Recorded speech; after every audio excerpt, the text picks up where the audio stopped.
আসসালামু আলাইকুম। এক কাস্টমারও একটা মোবাইল নিয়ে আসে, ভিভো Y21। ওনার মোবাইলের সমস্যা হচ্ছে, অটো বন্ধ হচ্ছে, চালু হচ্ছে না। উনি বলতেছে ভাই এই সমস্যা। তখন আমি ওনার সাথে একটা কন্ট্যাক্ট করেছি, বলছি যে ভাই এরকম সমস্যা হলে ব্যাটারি থেকে সমস্যা হয়। তো উনি বলতেছে কাজ করেন দেন। তখন আমি মোবাইলটি আস্তে আস্তে খুলতেছি। তো মোবাইলটি খোলার পর আস্তে আস্তে হিট দিয়ে মোবাইলটি খুলতেছি, সাবধানতার সাথে মোবাইলটি আস্তে আস্তে খুলতেছি। ফিঙ্গারপ্রিন্টে আছে, সেজন্য আমি আস্তে আস্তে মোবাইলটি খোলার পরে এগুলো স্ক্রুগুলো খুলতেছি। সুন্দর করে স্ক্রুগুলো করার পর আমি মেডাল পার্টটা আলাদা করব। মেডাল পার্টটা আলাদা করার পর এখন আমি মেডাল পার্টটা আলাদা করতেছি আস্তে আস্তে। মেডাল ফিঙ্গারপ্রিন্টটি ছেড়ে দিতে হবে। এরপর আমি ব্যাটারিটা ডিসকানেক্ট করব।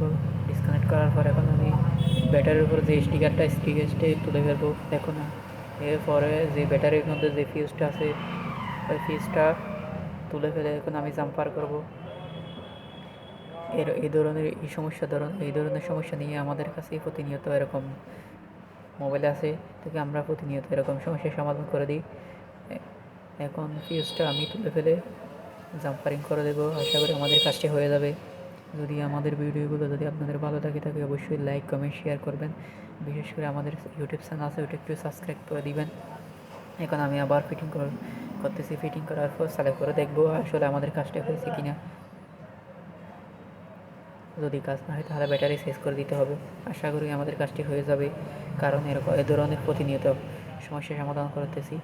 আশা করি আমাদের কাজটি হয়ে গেছে। এখন আমি নতুন আবার আগের মতো করে মোবাইলটি ফিটিং করতেছি। এখন আবার ফিটিং করার পর আবার পার্টি বসেছি। এখন আবার স্ক্রুগুলো দেওয়ার পর এখন আমি আমার ব্যাটার পার্টটা বসাই। এরপর আমি পার্টটা দিয়ে দেবো। সব স্ক্রু দেওয়ার পর এখন আমি মোটর দিয়ে আগের গামগুলো পরিষ্কার করতেছি। পরিষ্কার করার পর এখন আবার নতুনভাবে গাম দিয়ে ব্যাক পার্টটি লাগিয়ে দিব।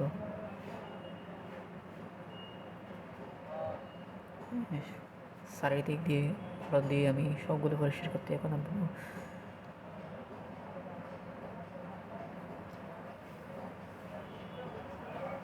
আমি আবার গাম দিয়ে নতুন করে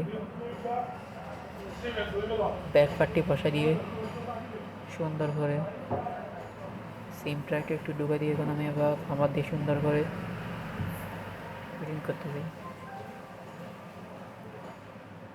সো আপনারা দেখতেই পাচ্ছেন আমাদের সমস্যার সমাধান কিন্তু একেবারে হয়ে গেছে। সবাইকে অসংখ্য ধন্যবাদ।